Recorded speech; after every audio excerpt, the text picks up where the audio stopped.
अस्सलाम वालेकुम दोस्तों एक और नई वीडियो में खुश आमदीद।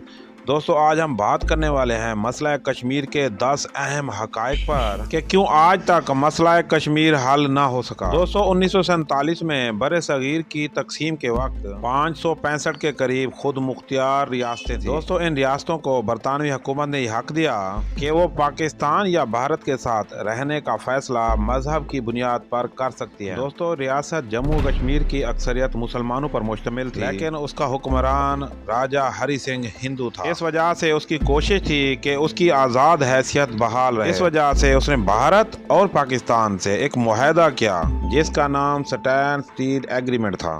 अक्टूबर 1947 में हरि सिंह ने बरतानवी फौज से मुस्लिम जो सिपाही थे उनसे असला लेकर कश्मीर की हिंदू आबादी में बढ़ना शुरू कर दिया। मुसलमान आबादी मुश्तल हो गई और उन्होंने बगावत कर दी। दोस्तों कश्मीर मुजाहिदीन को पाकिस्तान के पश्तून कबाइलियों की भी मदद हासिल हो गई। इस सूरत हाल से घबरा कर हरि सिंह ने भारत से फौजी मदद मांगी, लेकिन दोस्तों हिंदुस्तान ने हरि सिंह का इस शर्त पर मदद करने का वादा किया कि कश्मीर का इल्हाक भारत के साथ कर दे। महाराजा हरि सिंह ने अक्टूबर 1947 में कश्मीर का इल्हाक हिंदुस्तान से कर दिया और खुद दिल्ली में पनाह लेकर छुप गया। दोस्तों पाकिस्तान ने इस इल्हाक को मानने से इनकार कर दिया क्योंकि अभी स्टैंड स्टील मुआहदा कायम था और महाराजा हरि सिंह इल्हाक की किसी दस्तावेज पर दस्तखत करने का मजाज नहीं था। 27 अक्टूबर को भारतीय फौजें कश्मीर में दाखिल हो गई। इस पर पाकिस्तान और भारत के दरमियान बाकायदा जंग स्टार्ट हो गई।